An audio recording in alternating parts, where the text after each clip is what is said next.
I was 15 that summer, stuck in my aunt's house for 2 weeks while my parents took what they called a much-needed vacation. My cousins, Kayla and Megan, were both in college and home for the break. They were only a few years older, but to me they might as well have been celebrities, confident, self-assured, moving through the world like it belonged to them. On the third day, the rain kept us trapped inside. The power flickered once, and then came back, leaving the whole house in that dull gray light that made the afternoons feel longer. We were sprawled in the upstairs den when Kayla got an idea. "You're bored," she said, leaning forward like she was about to share state secrets. "We're bored. Let's do a makeover." I laughed, expecting she meant herself or Megan, but then she grinned in my direction.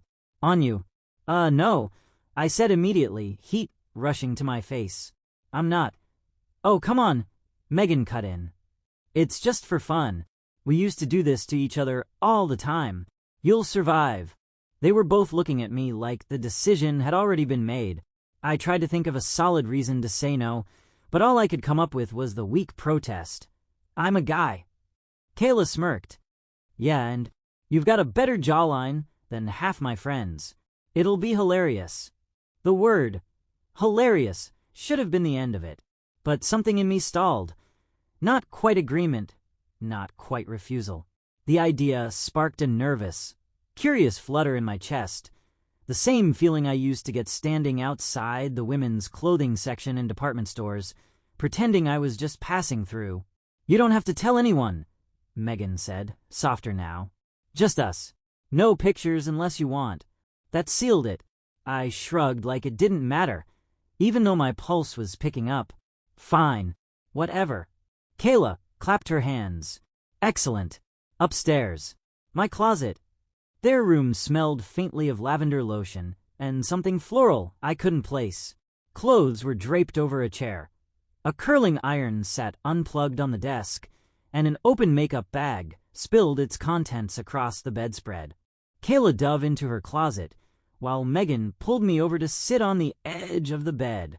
"What's your size?" she asked, already holding up a soft blue dress against me. The fabric was cool, almost slippery, and I had to stop myself from touching it. I don't know." They laughed, not unkindly. "We'll figure it out," Megan said. They made me close my eyes while they debated options, tossing comments back and forth like I wasn't even there. "Too short for him. That one will swamp his shoulders. Ooh, the cream cardigan would work." When they finally told me to open them, Kayla was holding a floral skirt and a fitted white top. "Try these first," she said, like it was the most ordinary thing in the world. I hesitated, looking for a way out, but Megan had already turned her back to give me privacy. My hands felt clumsy on the waistband, but once I pulled the skirt up, the fabric settled around my hips in a way that made my stomach twist. The top slid on easily, hugging me more snugly than anything I'd ever worn. I caught my reflection in the full-length mirror on the closet door and froze. It didn't look like a joke. It looked possible. "Not bad," Kayla said, circling me like an art critic. "But we can do better." They sat me at the vanity next, Kayla pulling my hair into clips to keep it out of my face while Megan sorted through makeup brushes. The first sweep of foundation felt strange, like a cool mask settling over my skin. Kayla's hands were steady, her touch light as she worked over my forehead, nose, chin. I watched her in the mirror, trying not to look at myself too much, afraid of what I might see. "You've got great eyelashes," she said, leaning in with the mascara wand. "Some girls would kill for them." My cheeks went warm. "Thanks," I mumbled, though it didn't sound like enough.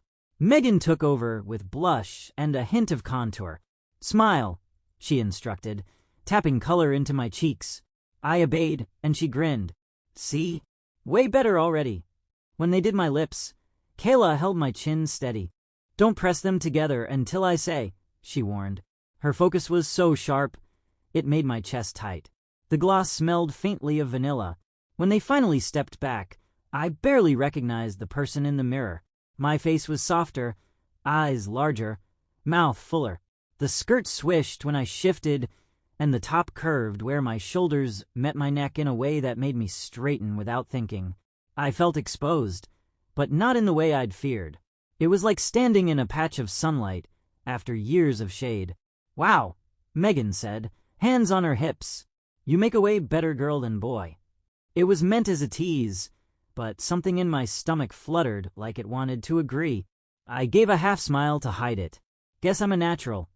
Kayla tossed me a thin cardigan, which I caught awkwardly. "Put this on. Completes the look." The knit was soft against my bare arms. I rolled my shoulders, and the whole outfit seemed to settle, like it belonged there. Like I belonged there.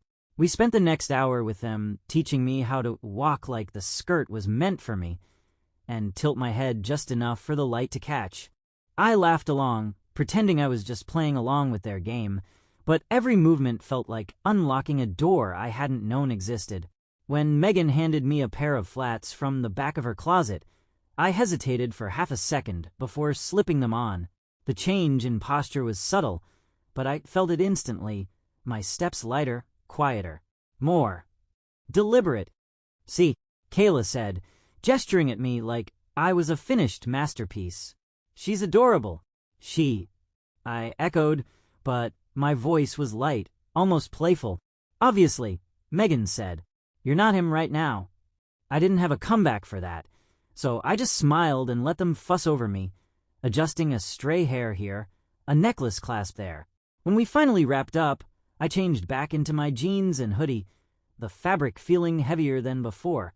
My reflection in the mirror was once again the boy everyone knew, but I couldn't unsee the version from 20 minutes earlier, the one who had tilted her head just so, who had caught the light. Neither cousin pushed me to talk about it. They just gathered the clothes and makeup, chatting about what to make for dinner. But before I left the room, Megan pressed something into my hand, a small tube of lip gloss. "Keep it," she said casually. "You never know." I slipped it into my pocket, my fingers curling around it like it was a secret. That night, lying in bed in the guest room, I turned the lip gloss over and over in my hands. The smell of vanilla still clung to it. My mind kept replaying the way the skirt had moved, the softness of the cardigan, the moment in the mirror when I'd thought, just for a second, that maybe this was more than a game.